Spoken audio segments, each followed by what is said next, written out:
hear the healing songs and life story of how an opera diva transformed into a sound magician. This is Live the Impossible Show, here to rock your world with quantum leaps on how to change reality, lead with passion and live your dream. Pam, Susanna and Oliver are your chat show hosts. We dive deep with legendary, conscious and world-changing leaders. Join the movement where we dare to be different. When you lead with your genius, you make anything possible. On today's Get Creative theme episode, our guest is Solrun Braga. Solrun transformed from being an opera diva into a sound magician. We will hear the healing songs and life story from her. She will share her magical world traveling journey through the traditional opera houses, husbands, and healing work, and use of her voice to liberation, flow, and creativity.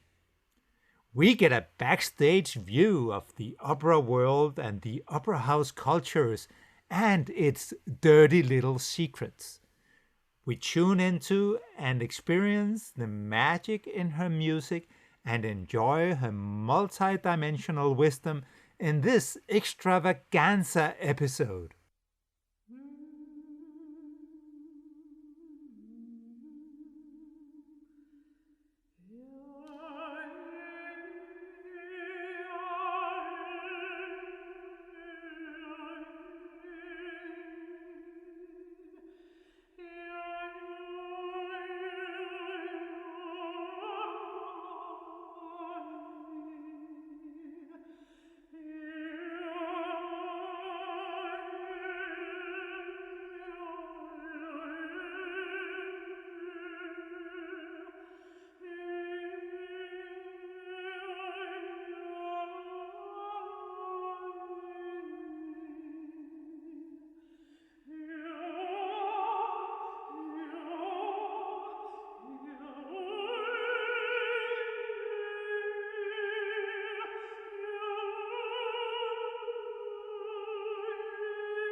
Welcome, Solrun Braga, to this Get Creative episode on Live the Impossible Show. It is so wonderful to have you here, especially since I know what's up for us in a short little while. Thank you. It's a pleasure to be here with you, beautiful people. Yeah, it's so lovely to have you. Yeah, it is. I'm so happy that we could find a topic where we could really fit your magnificence in so perfectly, because I find your voice is one of the most amazing voices I ever heard, and so powerful. I get goosebumps every time I listen to you, and the healing and transformation that happens with you, with your voice. It's need to get out in the world much more than it already is. So I'm really happy to have you on our show here today. Thank you. Thank you so much. I'm really touched by your words. It's my mission to sing and open people's hearts with my voice. So thank you. And you certainly do. But just let us know your journey, because it's not where you started off doing, is it? So no, I think it's a long story. I will try to make it short, but when you are born with a voice like mine, it's your second nature. And I didn't think any of it.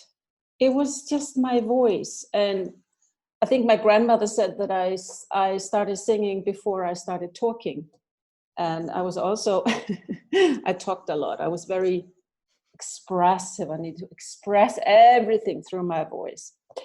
But I would stand up everywhere. They would say, Sola, can you just stand up and sing a song for the class? Oh, sure. And so I would jump up and sing. So when somebody said to me, probably was 16, and told me, you should become a singer. You should become an opera singer. I said, what? Because I had never, the thought didn't come to me. And I was singing solo in churches and just having such fun singing. And then I started giving it a thought. And people, of course, they ask what you want to do when you grow up. And I never had a real image of what am I going to become, because that's who I am. I create as I go. I'm a free spirit. I just go with the flow and just. So I hadn't given it a lot of thought. But when I came home to my parents, I said, "Oh, my teacher said I should become an opera singer." They all laughed. And at that time, people didn't really consider it as a real job. Yes, but what are you going to study? Just be a singer it's not a real job. I don't know. But it was interesting. Later I found pictures that I had painted as a child. And there were all these pictures, I think I was maybe 6 or 7, that I did in the school, of people on stage singing in costumes. Also some of them with weird faces, with a moon face or different faces, and of course with red curtains and prompt box in the middle of stage. And all of this didn't exist really in Iceland at the time. There was no television in my home. We didn't have TV. And maybe I had been in the theater, I don't know, but we didn't have prompt boxes on the stage in Iceland either. So where do these ideas come from? So that was quite kind of interesting to see how this is such a big part of me. So how did you end up, and why opera? And it's like, and how did you actually manage to convince your parents to have you in that training? I finished high school, and I was playing the piano, had been in music school since I was 5, I think. And so classical music was always a big part of me. And then I started taking lessons, and it was very easy for me to perform. I just would stand there, but I would not be so easy playing the piano, even though I was quite good at it. It didn't come as easy to me as the singing part. And then I was with my first husband, and there were 2 ladies who were so in love with him. He has a good voice, or had a good voice, and challenging him to go and study abroad. And I said, well, I go with him as well, And so it was more like something that sort of happened, more or less. And I realized in Iceland, it wasn't sufficient enough for me. I was singing for my whole school, high school, singing a Joan Baez song, going very, very deep, lush, deep sound, and very easy for me. And it was the first time that I sort of had my comrades listening, and I got a really great feedback. And when I started studying singing, the classical singing, I lost the lushness of the voice, and I couldn't sing high notes. And so I started getting very rebellious. No shit. Like I am.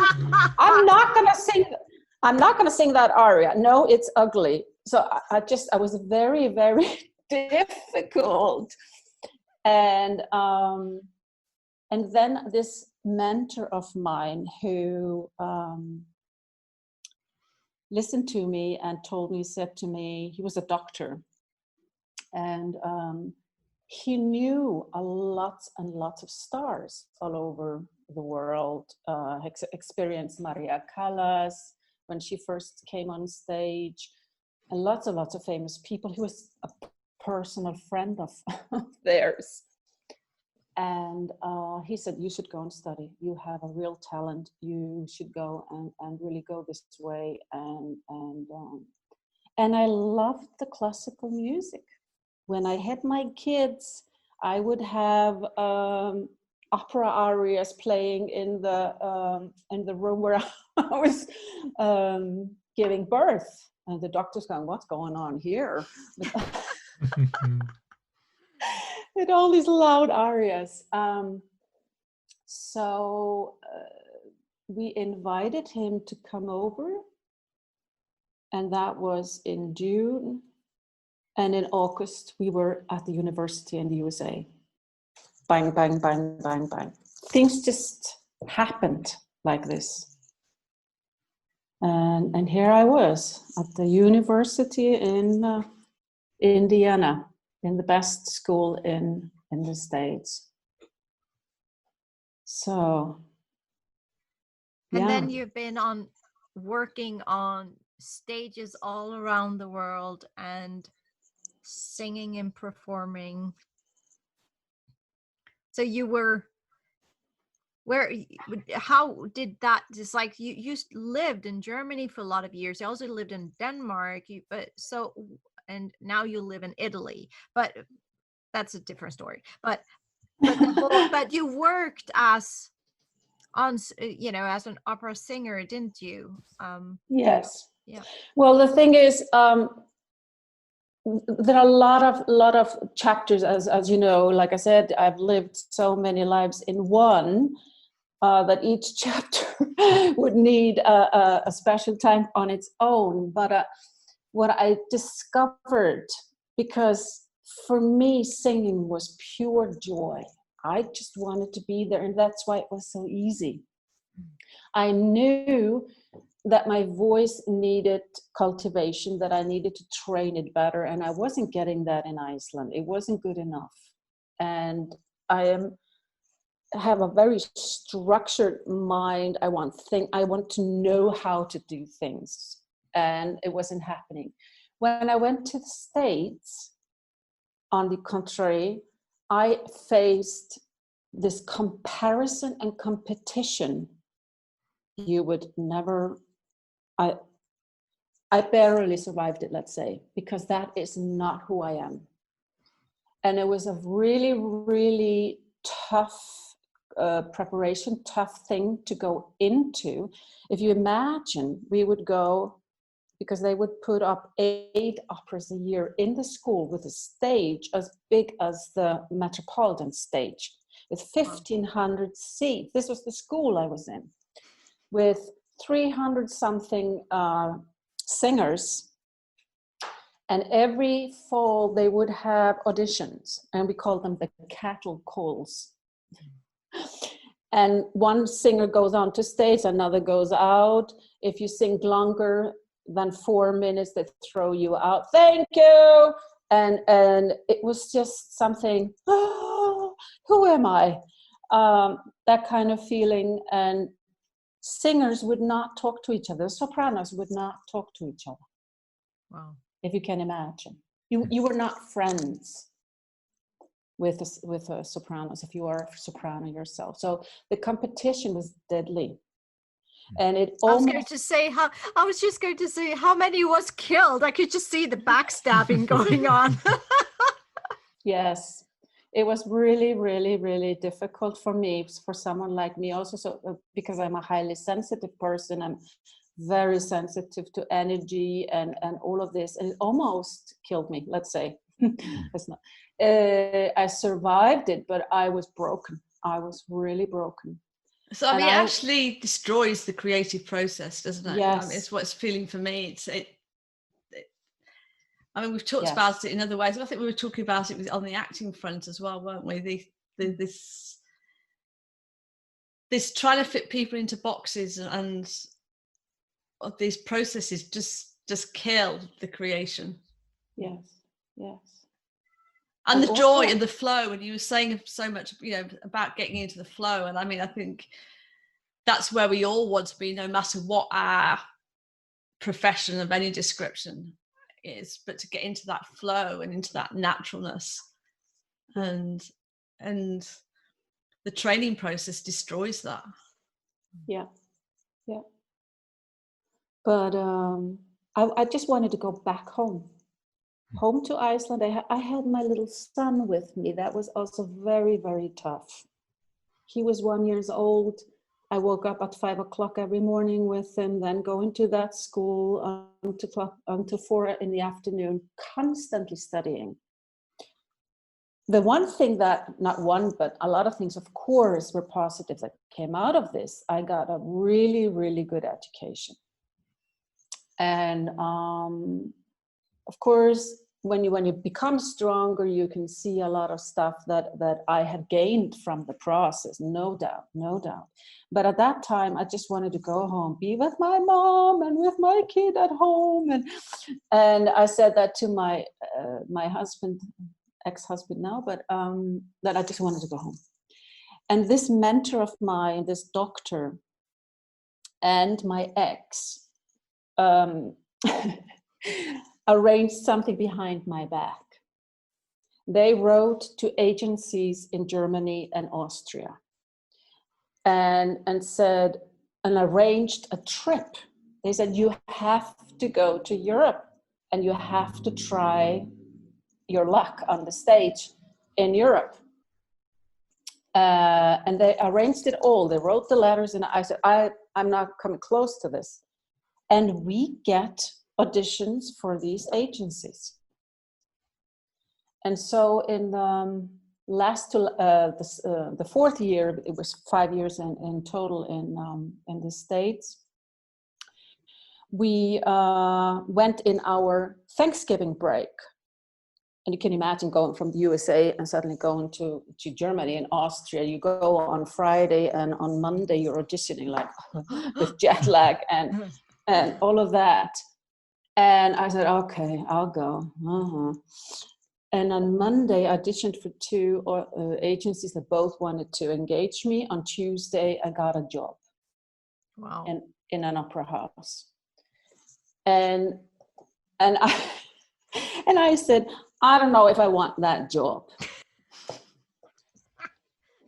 Yeah. And there were other sopranos, of course, also singing for that job. Are you kidding me?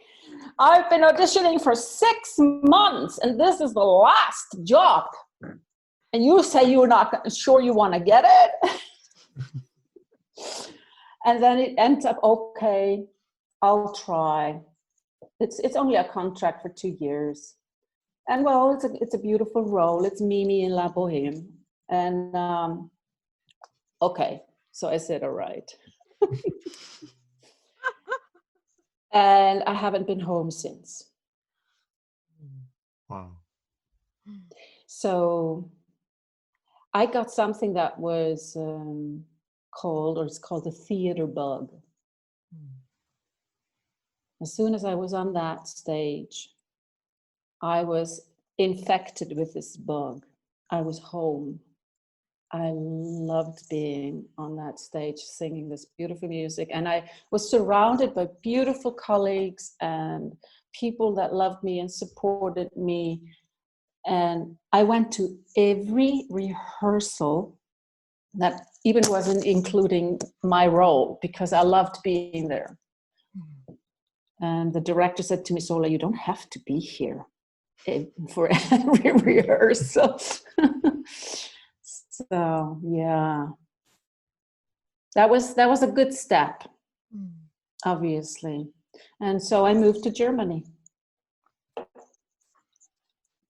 And then after those 2 years contract, it was... Well, I stayed for 3 years in that same house. And like I say, I was very, very lucky. I had great directors. I sang beautiful roles, was pampered and nurtured and everything. And my agent wasn't happy. He said, well, you have to go to another house. And I said, I'm fine here. No, you have to, there is a certain journey a singer needs to go to climb up the ladder of fame. And for me, I wanted to avoid fame at all costs. That's also another story, but I just did not like that. But I did, okay, I'll go. And so I auditioned for Hannover, which is in the north part, close to Hamburg. And I didn't do very well. I was late. I was in the elevator, changing shoes, didn't have any time to warm up the voice or do anything. Right on the stage, sang the aria, thought, oh my God, that was not good enough. Went out, and they ran after me, saying, oh, we want to hire you. What? So it was also showing me how much fate plays a role in this, because I didn't think I sang very well. And so I got the job there. And then things started rolling. And I got a guest contract in Düsseldorf, singing beautiful roles, earning a lot of money, singing many, many, many things. But I came into an atmosphere of where singers were backstabbing each other, where the Leitung, the leadership of the house, put us against each other. And so my joy started crumbling. And I started having problems with the voice. All kinds of things started. And also a lot of lies and a lot of things happening that made me lose contact with, why am I doing this? So, and a lot of stress. You can imagine singing 4 different major roles in 1 week. Yeah, that's how it was. 4 in a week, gosh. Yes. I thought you did a run of one opera for like, a couple of months or something, and then you switched. Not in this house. In the first house we did that. We would have 6 to 8 weeks of rehearsals, and then we would have 25% performance of La Bohème or Don Giovanni or all these operas. This house, I was singing a role I had never sung before. I would have several coachings. I would have to learn it basically on my own. I would have a half a day of rehearsal and then jump on stage. Wow. So it was like 30-something operas a year, repertoire theater. I think I sang 1 year, I sang 15 different opera roles in 1 season. And this I wasn't happy about at all either, because I wanted depth. I wanted to go into the character. I wanted to be the character and let it live within me, and so on. And this was not sufficient for me. I guess it's really hard as well, isn't it? Because I mean, I don't know a huge amount about opera, but I mean, each opera's got its own tonality and stuff. So how the voice actually plays out is very different in each one. Mm-hmm. And I guess from a vocal strain point of view, from my medical background's coming in here, the strain on the voice of that huge variety and having that huge output in a different format every night surely actually causes some vocal strain as well.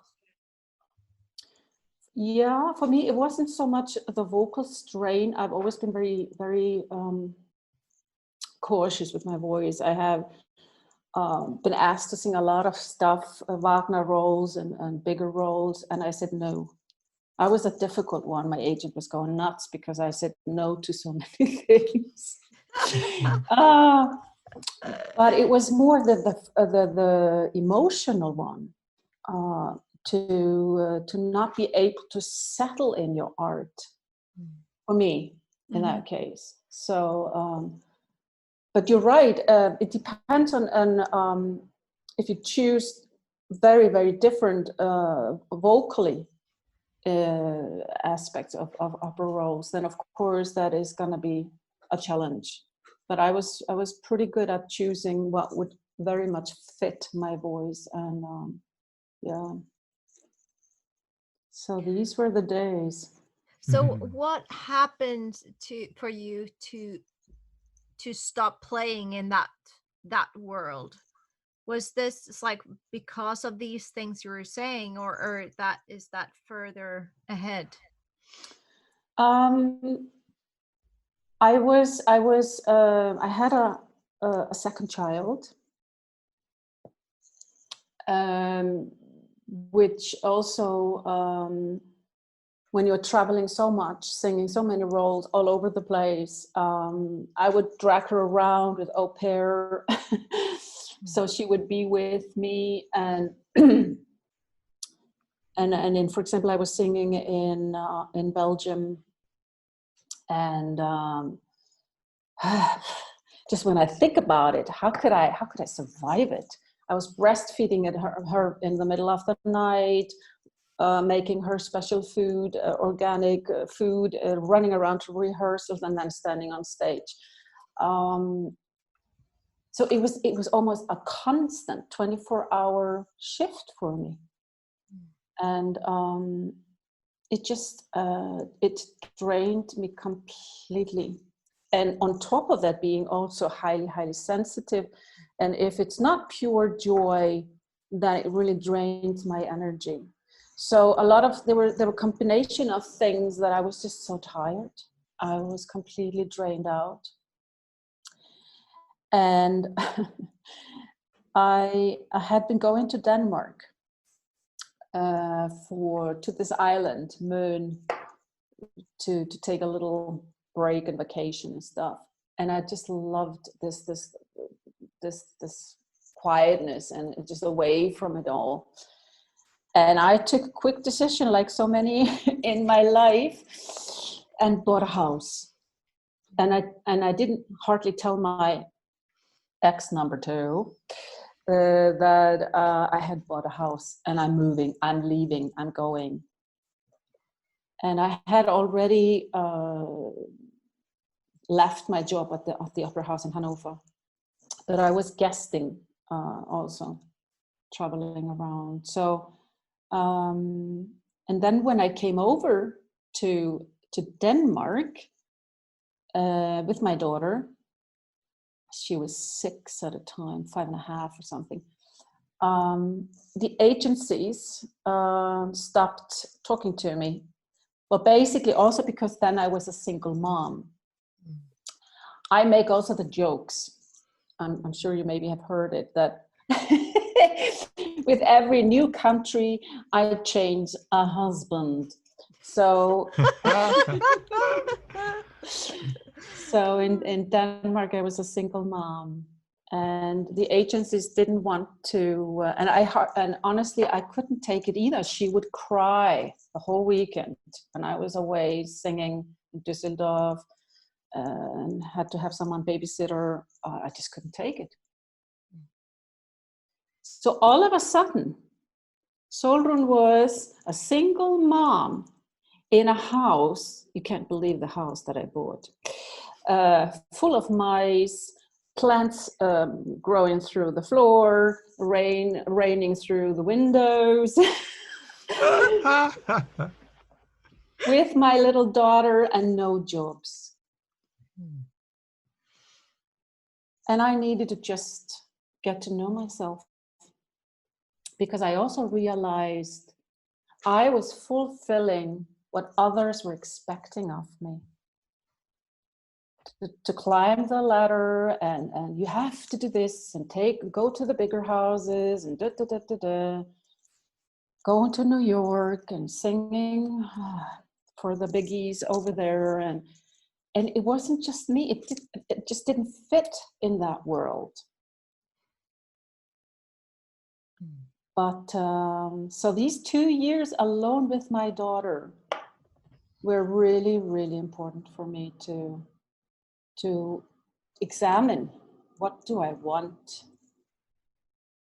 And so there my healing also started. There are other chapters afterwards, but there is where I started discovering how I could use my voice in a different way, and how can I bring it to singers who have given up, who have these glorious voices and cannot stand this energy, this corruption, because in the opera world, you can imagine, it's also a lot of corruption. I'm not going to say that it's just like Hollywood, but it's close. So you can imagine in a very, very sensitive singers who have these glorious voices and can't take it and they give up and stop singing. So for me, the mission was, I want to find a way so that they can really express themselves and give joy to other people in a different way than just going this special journey that everybody expects you to go. So there it starts. And how did you end up in Italy then? Yeah. Well, I have heard this story, but I you I think it's have. Well, I did do a lot of different things in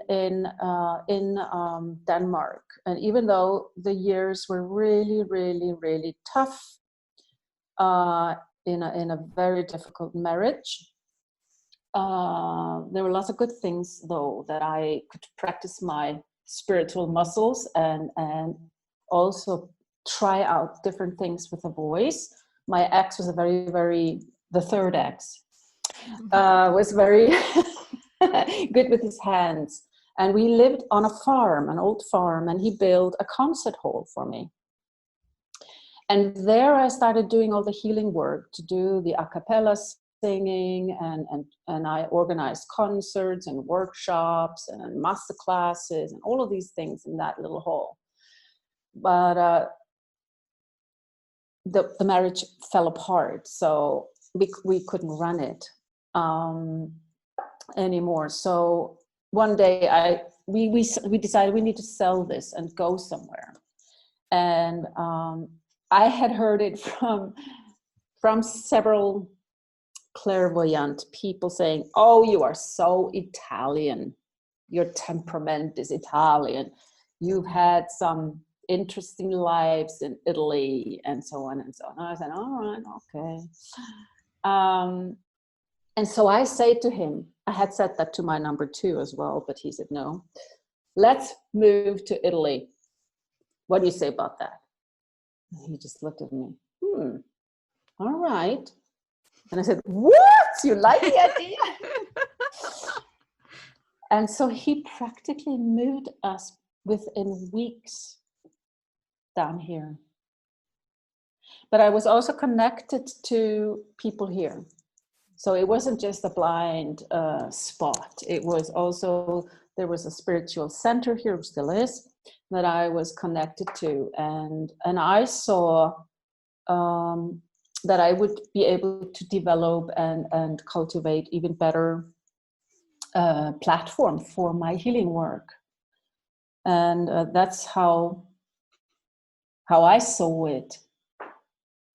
But I want to add a little detail about, because this seems to be a giant leap from the upper world and then suddenly to the healing work. Because classical singers are very, very much in a box.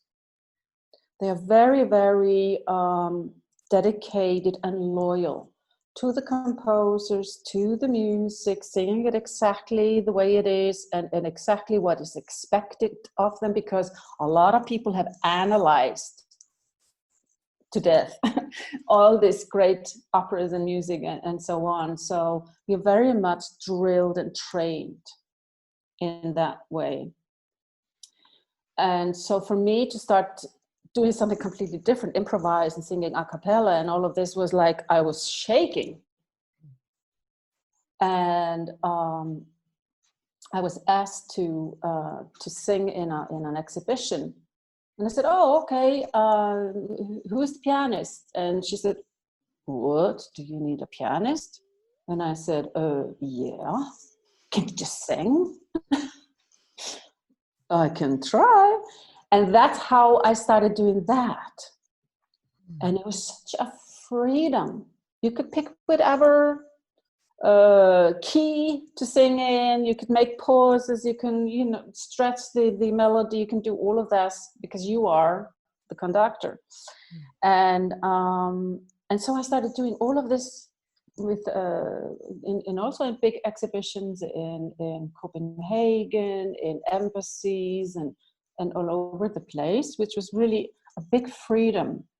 And it's so good for classical singers to do this, because you start expanding your frame, you start breaking the frame, and you start bringing this heart and soul much more out this way.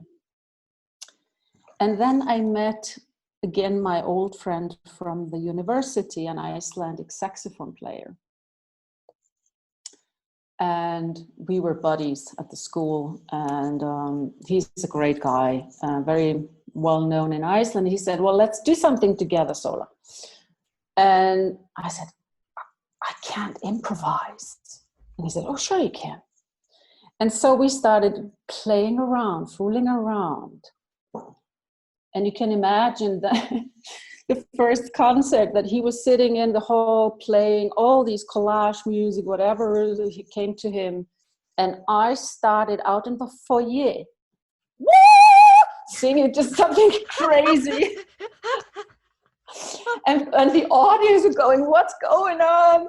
And then I would just walk around and he would play, and then we would come together and find each other and then present a melody. And I remember my colleagues were sitting out in the hall. "How could you do this? Where did you pick up the tone? How was that possible?" Because for them, it was just not, they couldn't grasp it. So this has been, both of these things have been also the preparation for me to, and like my motto is, I create as I go.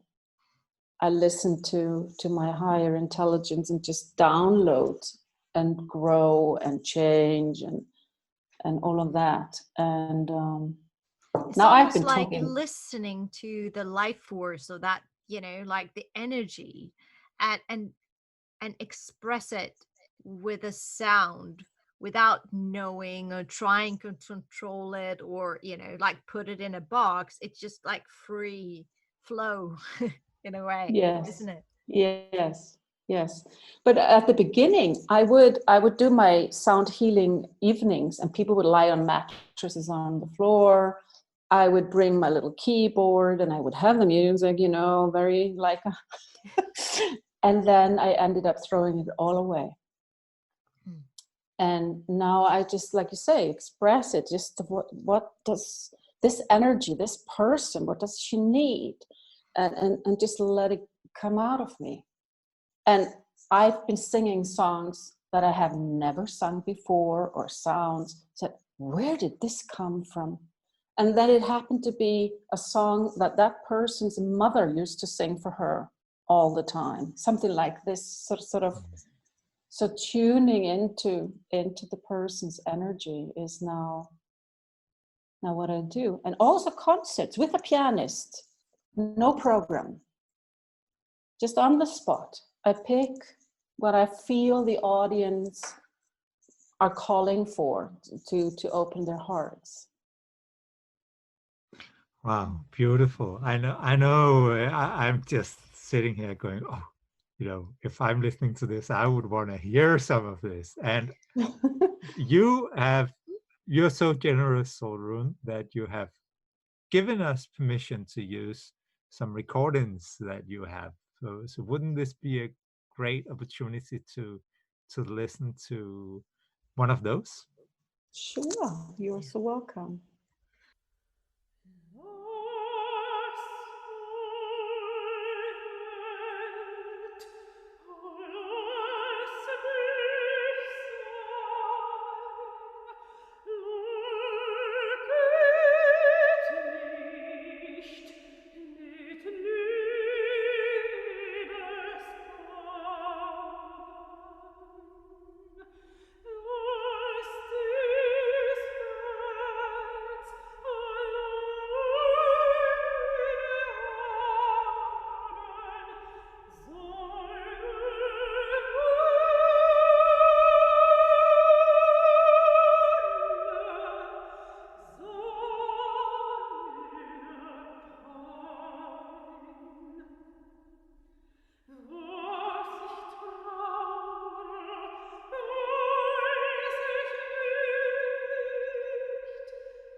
I always get goosebumps when I listen to you, Solrun.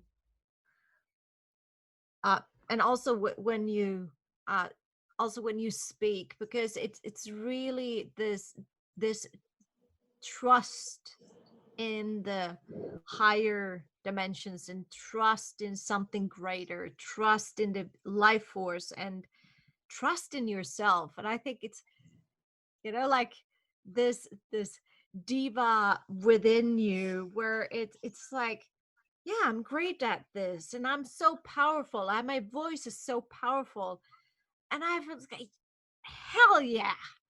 It's like what I wish everyone could have, that type of confidence in their own voice. And being one of those who took a lot of singing lessons with when I went to acting school, having my teacher saying that, well, you probably should do one of those, like when you speak, sing kind of things. Because I had so many blockages in my throat chakra because I didn't speak my truth.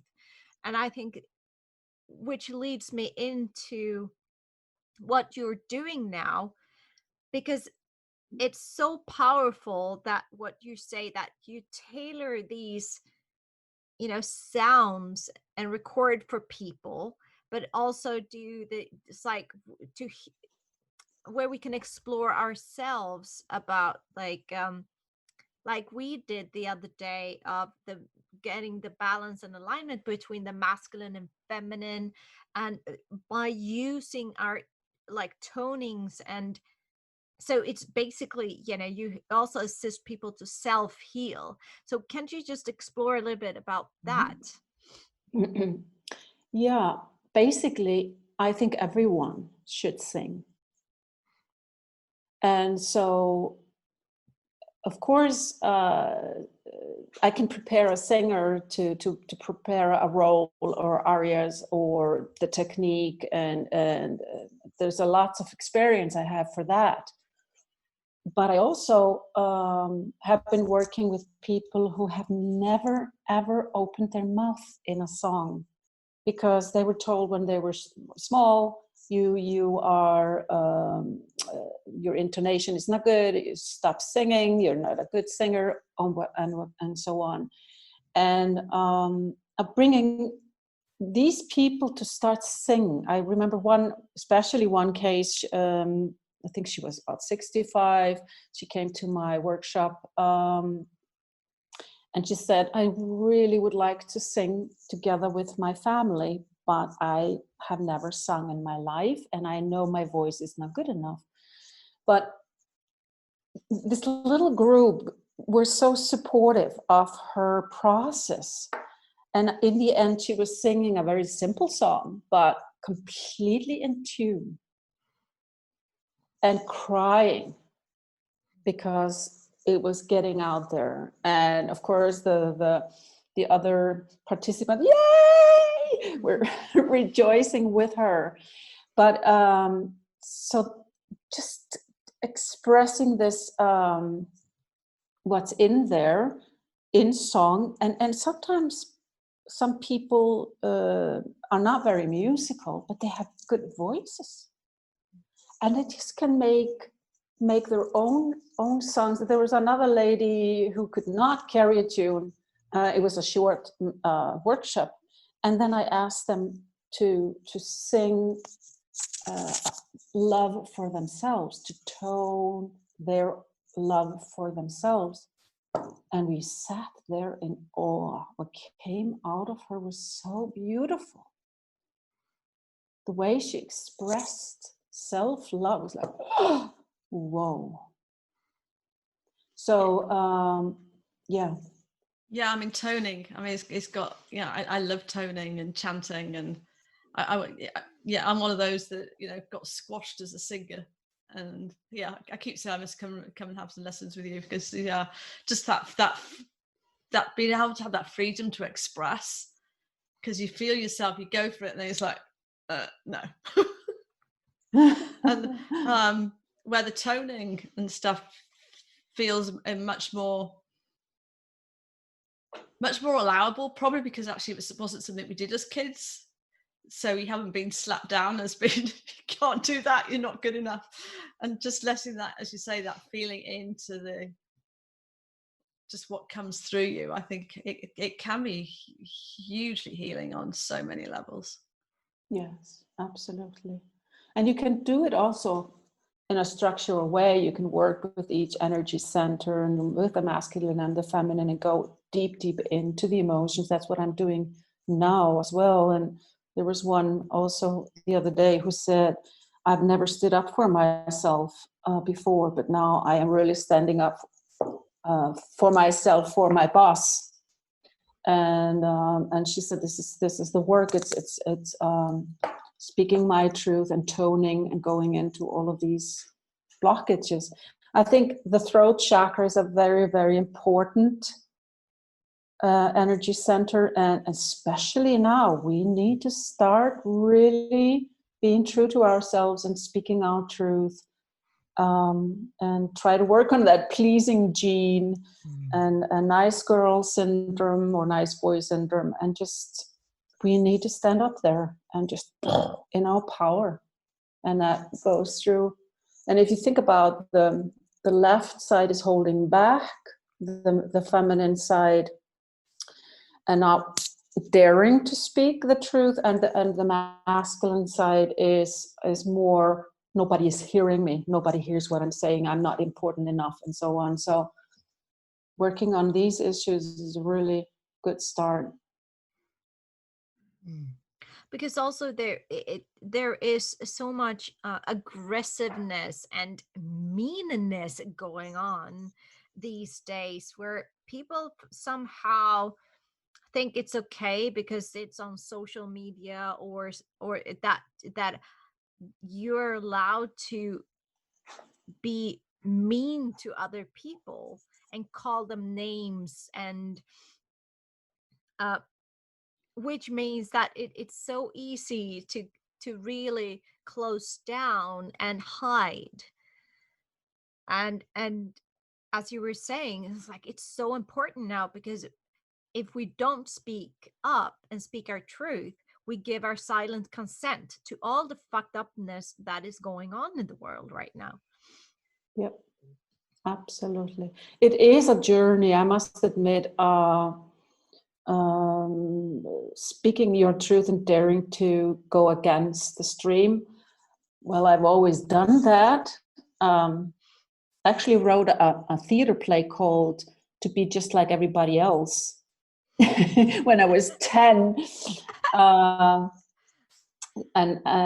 So I did start very early on going against the mainstream. Was very rebellious, but still, when you are an official person with all kinds of different friends, a lot of people have their own tribe, or sort of maybe like-minded groups of people in there. Let's say if we talk about social media, I have all kinds of people because they love my singing, they know who I am, and so on, my colleagues, and so on. And I have had to block some people just because they have also been rude to my friends that have been very, very civil. And just daring to say, I like Trump. Well, the whole world goes amok on you. Now we can kill you because we don't agree with you. Exactly. Yeah, what the hell does it matter? I mean, that's what drives me so insane. It doesn't affect my relationship with you one iota, who you support, be it Trump, be it whatever. It doesn't matter. It's just your beliefs, and we're all entitled to our own beliefs and stuff. So. Absolutely. But it also is a little bit connected to jobs, because there's, of course, a lot of conspiracy around who is going to be chosen for that role. You can imagine the nepotism that is also running that industry. If you're not friends with this one, if you're not pleasing that one, and so on, you won't be hired. So it's also that fear of losing the popularity. Yeah, so then we become the prostitutes instead. This is like, ooh, I'm going to police you and say whatever you like, and it just you love me and like me, and Exactly. give me the job. And I'm I selling my see. soul and I'm selling my voice just to be It liked. is. Yeah. Yes, and also, especially also like I say, an official person, um, and coming from a small country that like I do, that everybody sort of knows everybody. You are allowed to be a little, bold and special, and she's an artist or he's an artist. There's a certain limit, but if you go over that limit, they crucify you. And so, and it's very, very interesting to watch. I know a lot of people have unfollowed me, blocked me. They've been aggressive and said many bad things. I've lost a lot of friends, actually. But for me, speaking the truth is more important. It's more important to be who I am. And you also, who is your tribe? And there is no need to be rude or aggressive or throw shit in each other's faces. Yeah, precisely. You can address a person as a human being, as a beautiful soul, and don't have to do it this way. But I think people are so scared. They're so scared now because their world is crumbling. Things that you've always believed in is suddenly, oh my God, who am I then? And I can relate to it. I mean, parts of it happened within me too when I was discovering a lot of stuff. So, but it's all coming up. Yeah, and that's where also where your singing comes through, isn't it? It has that amazing power to heal, to calm the nervous system. Because everybody's like, and then you listen to something like your music, and you're just like, just that relaxation comes through. Yes. So let's listen to another clip. Yes. And really with the intention to really heal and allow to, I really would like to invite our listeners to really take this in, that it's okay to allow your voice to come through, to speak your truth, to heal the world through your voice. And Solrun is also in her music doing it for us at the collective level. Yeah, and it's to let what emotions come through with it as well. Isn't it? It's if you want to cry. Absolutely. Just let the tears flow. I mean, tears are the most likeliest, I think. But just go with it. Just allow it. It's allow that freedom. Clearing to happen.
Wow. So thank you. And I know there is also something very interesting around, in the setting when this was recorded. Can you tell a little bit about that? Because it feels somehow very important in this creative process of even it's like a bit technical, but still it's not. Yeah, it's a funny story. I have a friend, Italian friend, who I love. She drops by. She just rings on the bell. I have to tell you something very important. Can I come up? Okay. there is no scheduling 2 weeks ahead, or can we have coffee? No. She comes and she tells me there's someone at my place. She runs a bed and breakfast down the road. Beautiful place. And there is this guy from Holland, and he's a technician, and he wants to meet you. Oh, this was the important thing. Okay. And so next day I said, okay, let's meet for coffee. And he would be husband number 5 or no? No. No. I have to be very content at the moment. Actually, I'm really content to have had this time to be on my own in solitude, to heal myself. And so that's another story. But no, he was with his wife. Yeah. And very beautiful people. And I went down there to drink coffee with them. And he kept playing all these things for me and all his recordings. And I said, oh, wow, beautiful, beautiful. And then finally I said to him, oh, I got it. Do you want to play with me? And my voice. And he said, yes, after 3 hours of listening to the recordings. And so we made Not the communication and be clear. Yeah. It's just like, speak it out. Exactly. You could have just asked. We would just sit 3 hours. I think he was also sort of presenting his art, of course, and telling me about his special technique that he had built, and that he likes the live recordings, not just snipping and putting. Even some of the famous singers have a high note, half of the beginning of a high note splashed to the second half of another high note. The technique is so crazy. And if they sing out of tune, they would just raise it with a technique. I've also been in that kind of just situations. So he has built a microphone that is very, very grand. It's all round, and he likes to do the like I say, the live recordings, so that people get both the atmosphere. Because that's why I haven't done all these CDs that I've been asked to do, because I can't stand this repeating. Oh, your word here was out of. And so the life of the presentation sort of gets out of it. Anyway, so we went to the church, and I had actually not prepared anything, and it was all just on the spot what came to me. And I was walking around the church. We did it in a church in the village, and he said, well, your voice is so powerful, it's exploding my equipment here. But when he sent the recordings, and he wanted to do it just for me, just for free, and we would spend maybe 2 or 3 hours in the church just playing around. And when I heard the recording, I thought, finally someone who can grasp the sonority of my voice, because of course our voices are so different.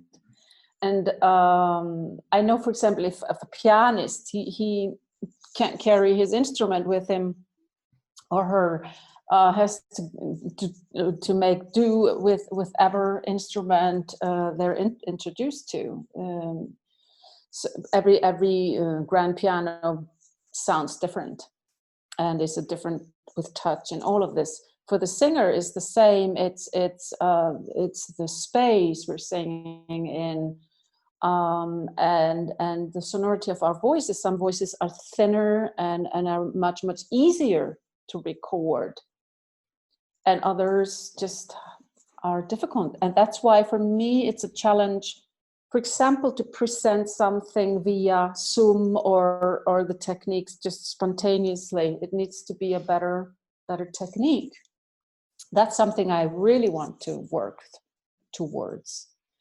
So that I can bring it more also online. That's a step that I am working on. But I was very happy that with his technique, and we've talked about it. I actually was going to go soon this year to do a CD or something with him, and we were in a conversation. But of course, then life happens. You're locked up in your little Italian village. Yeah, you were really locked up, in Italy compared to a lot of other countries. Yes. So how have that affected you and your creative process, and have that locked up your creative process, or has it actually been, how's that been for you? It's actually, it's been not so difficult for me because I've been in solitude a lot. And before the lockdown, I didn't have a car for 6 or 7 weeks. So I wasn't really moving around a lot. So in that sense, it wasn't that difficult. And I just kept going, and I was so excited about what was going on in the world, and I felt so how to say that, energized, so that a lot of creative actually download came through me. And so I've been working on the online thing, and that's one of, actually, let's say, my better qualities. I'm easy to adapt. So if I'm poor, I adapt to it. If the situation is this, I can't go and shower. That happened also in the lockdown. The hot water disappeared. Then I'll just figure it out. And so this is the way I have always been. And I have to watch out. Then I get used to it.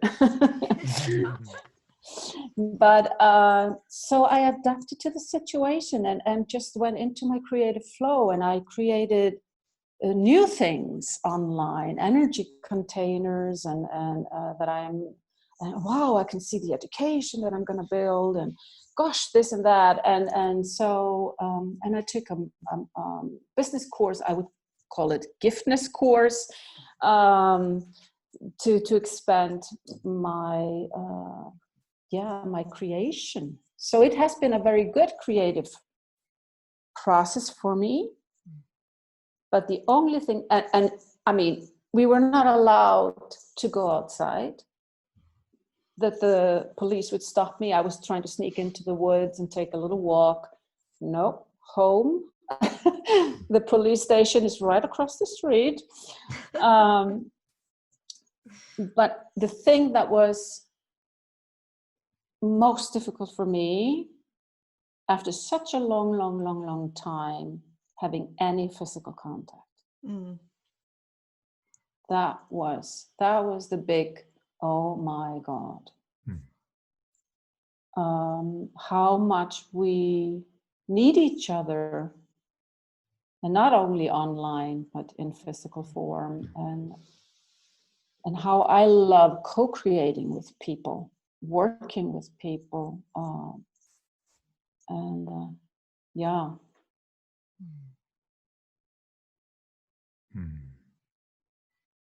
And not seeing your kids, and not traveling, and Yeah, that must be so tough. And we are lucky to have each other, but I know you, Pam, have also. It is. It's that. I mean, we spent so much time together doing the podcast, and for me, that's been my savior. I think that time to co-create and hang out together, and because I mean, the actual meeting real people and that physical contact. I mean, we have been allowed to walk here, so that's been, I think if I hadn't been allowed to go out at all, I would have really struggled. So for me, at least we were able to get out for walks and and say hello to people. I was amazed actually how many people don't say hello, and it's like, well, we're allowed to speak. It's a very friendly area that we live, and people just weren't even speaking, and it's like, we're allowed to talk, we're just not allowed to get close together to talk, just sort of shouting at each other. But it's been a weird few months, but and I think we're going to have a few more weird months to come. So. But, so where can people find you, Solrun, about your work? Because I can smell them saying, ooh, I would love to know more about this and have one of those sessions. And I think it's so essential right now for so many people. I think getting in touch with our voice is one way of healing. Absolutely.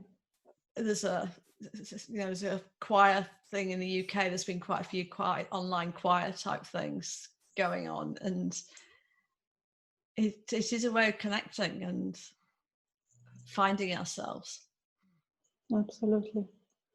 I mean, I have online workshops and private sessions, and I would love to also, when I'm allowed to travel to do more concerts, people can just hire me to come and do concerts. Also the sound healings that I do also in private homes, for example.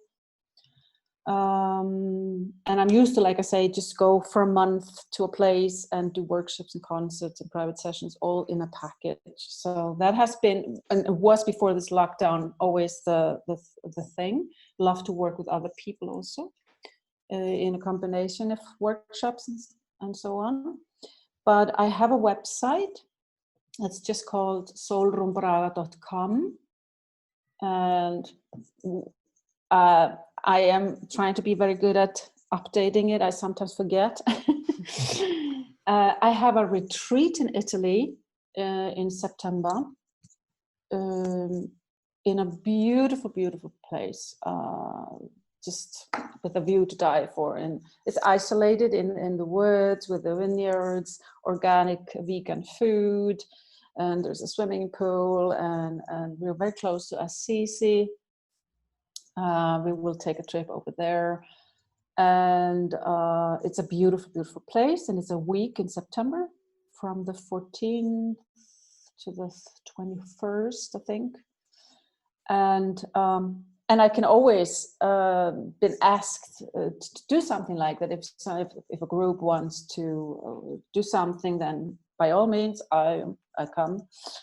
And I have a Facebook group that's called the Highly Sensitive Voice Diva, where I sort of feed them with a little material and just sort of hopefully inspirations and what I'm doing.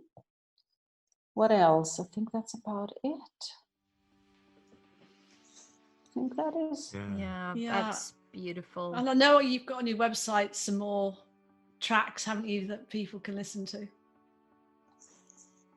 There are only, I think, 2 tracks on the website. I think, like this one will that I have from this, for example, from the village, is all in a working process, and I will hopefully put more out there as well. And they can just keep this podcast episode on repeat and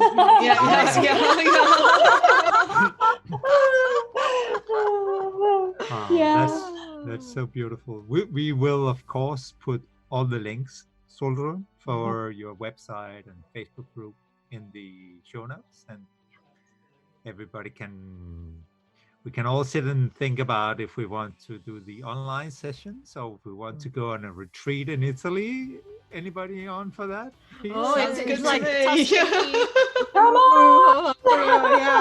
Yeah, it's supposed to be the States in September, and that's not going to happen. So. No, or both. Not. Yeah.